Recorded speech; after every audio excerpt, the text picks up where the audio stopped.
Hey there, welcome to Animated Gyan. We are on a mission to hit the big 100k.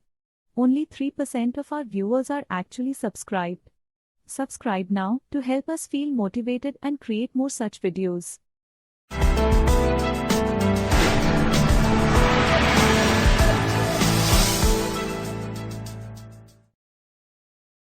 Vikram Seth is an acclaimed Indian poet, novelist, and travel writer.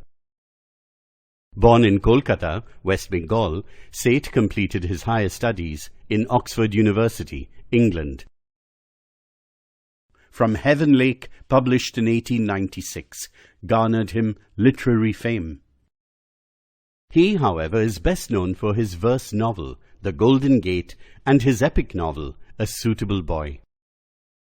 A Suitable Boy is one of the longest novels written in the English language.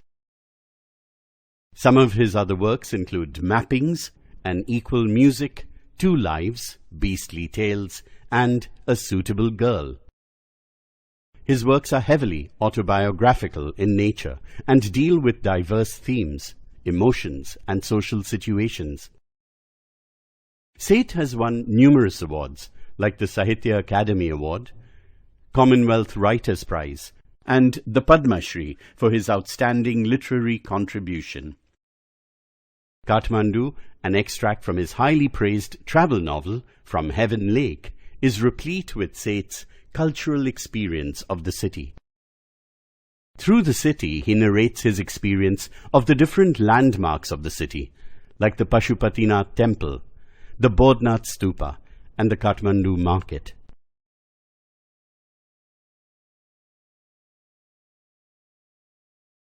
Let's take a look at Kathmandu by Vikram Seth. The author, Vikram Seth, arrives at Kathmandu late in the night. He finds a cheap room to stay. The next day, he travels to Pashupatinath Temple with his travel companions, Mr. Shah's son and nephew.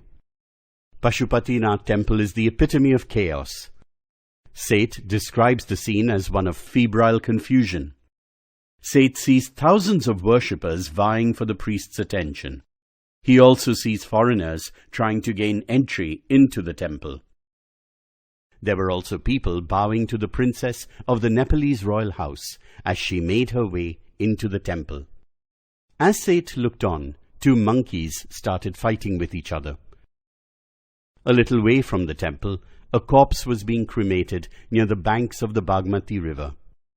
There were washerwomen washing clothes by its banks, and children bathing in the river.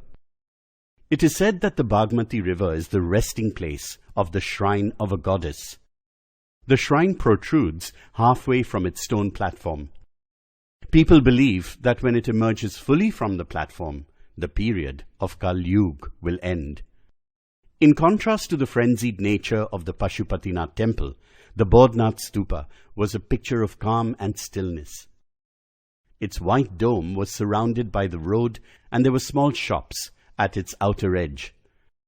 There were no crowds at this stupa, which lent to its quiet character. After visiting the holy places sacred to Hindus and Buddhists, Seth sets off to experience the busy streets of Kathmandu. He describes the city as vivid, mercenary, and religious. He sees many hawkers and vendors dotting the streets of Kathmandu, selling flowers, fruits, flutes, postcards, Western cosmetics, film rolls, and chocolate. Sounds of film songs, car horns, bicycle bells, cows mooing, and vendors shouting provided the background noise for the street sights. Seth buys himself a bar of marzipan, corn on the cob, comic books, and a Reader's Digest. He drinks a Coca-Cola and muses on how to return home. He feels homesick, so decides to book a flight ticket home. It was then that he saw a flute seller near one of the shops holding a long pole. 50 or more basuris were tied to this pole. From time to time, the seller would select a flute and play. The flute music was clearly distinct from the cacophony of street noises. The flute seller was not interested in selling his wares. Rather, he seemed intent on playing his music. Seth then relays that he is partial to the music of the flute.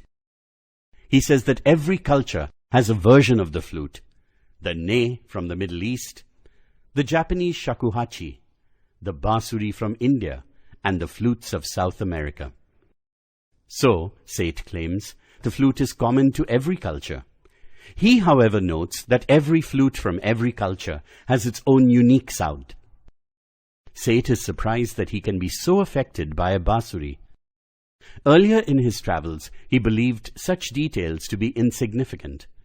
Now, however, he finds meaning and significance in little details, like a flute seller playing his music.